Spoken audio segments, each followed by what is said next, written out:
Hello, my name's Amy from the Little Angel Theatre, and today I'm going to read you the story of the sword in the stone. Long ago in England, a wise and just king ruled the land. His name was King Uther. Times were good and people lived well. The king had a magician in his court called Merlin. Merlin could see into the future, and he knew those good days were not going to last. King Uther and Queen Guinevere had a child, a baby son.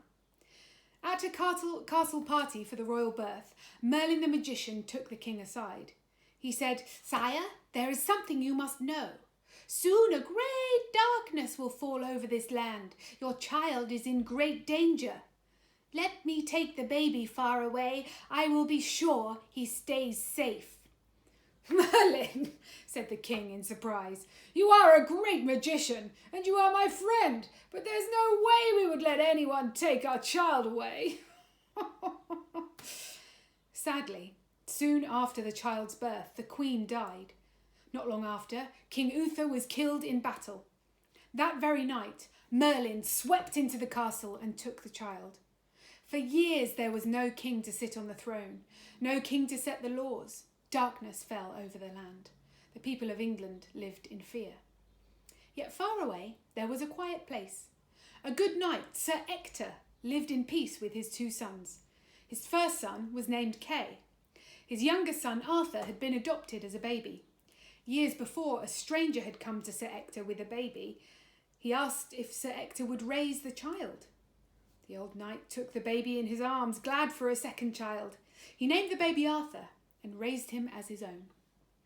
When Arthur was 10 years old, the same stranger returned to Sir Ector's home, and Sir Ector hired him to teach his two sons. Kay could not sit still for lessons, and he stopped coming. But Arthur listened with wide eyes. He learned everything. I bet you've guessed by now who the stranger was. It was Merlin the magician. Merlin would sit with Arthur for hours and teach him all about the world. Arthur was a thin lad, not strong like his big brother Kay. Merlin said not to worry about that. He said what matters most is to have a heart that was big and strong. By the time Arthur was 16, his brother Kay had become a knight. He was now called Sir Kay.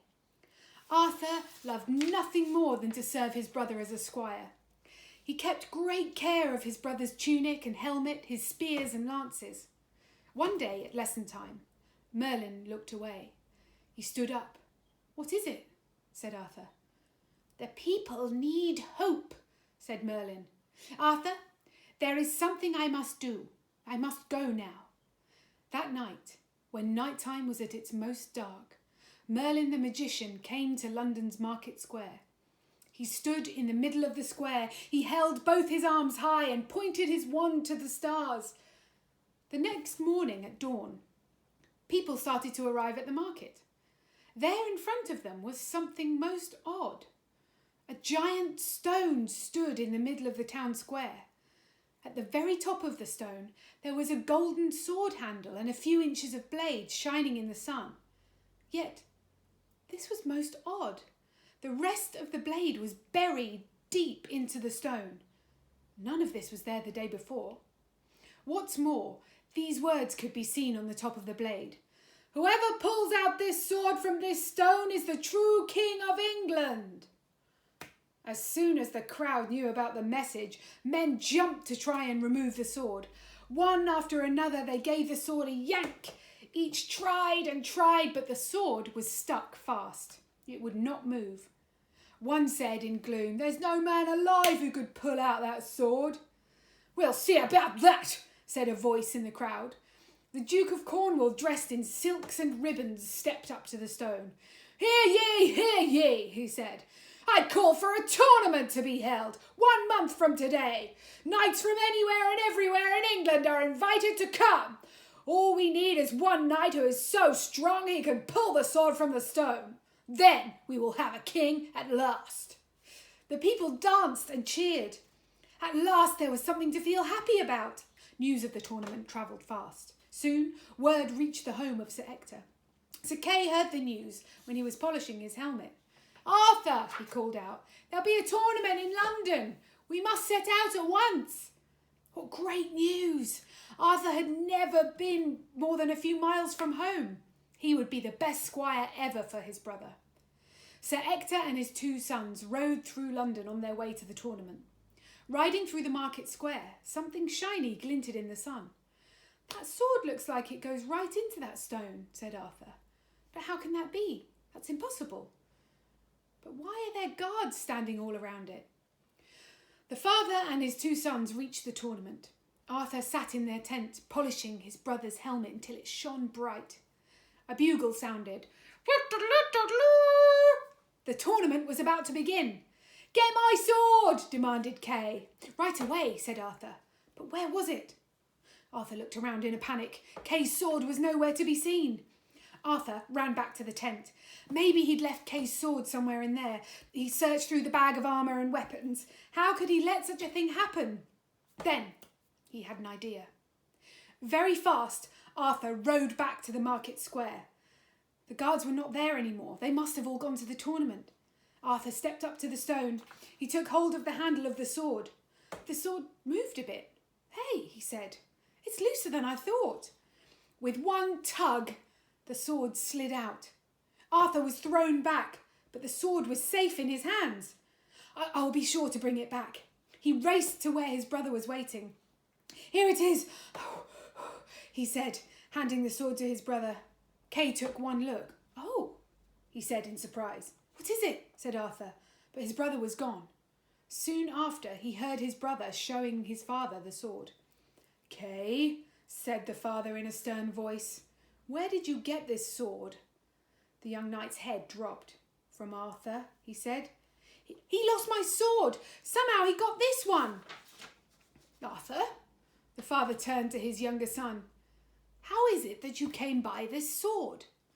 "I'm sorry," said Arthur. "Father, I'll put it back right away. I only meant to borrow it when I pulled it from the stone." "You must take us to where you found this sword at once."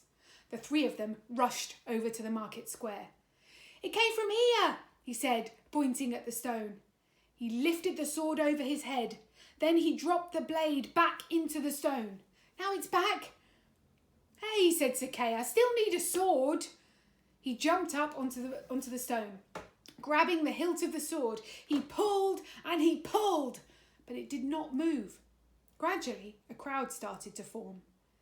"Hey, did you pull the sword out of the stone?" called one. "Yes," said Arthur, "I did." "Do it again," called another from the crowd. "Yeah, let's see it." Arthur stepped up to the stone once more. In one motion, he freed the sword. This time, he held it high above his head. The blade flashed in the sun. Amazed, the crowd did not know what to think. One called out at last, "He must be our new king." "We have a king," called another. "At last." "Stop," shouted a tall knight. "Do you really think this skinny boy should rule over all of us?" "Yes," said a voice. All eyes turned round. It was Merlin, the magician. "I know this boy. I know his heart. There is no one in England who has a heart bigger and stronger than his. The sword has told us this young man is to be the next king of England. And there is something else." A hush fell over the crowd. "The lad," said Merlin, pointing to Arthur, "is the true child of King Uther. He is the missing baby." Cheers began to ring out. "Hail King Arthur!" called someone from the crowd. Sir Ector fell to his knees and paid homage to the new king. Then Sir Kay. One person after another fell to their knees too. All cheered. At last a king had been chosen. A fresh young king and a new day for England. The end. Oh, I'm a bit hungry actually. I might just have a snack.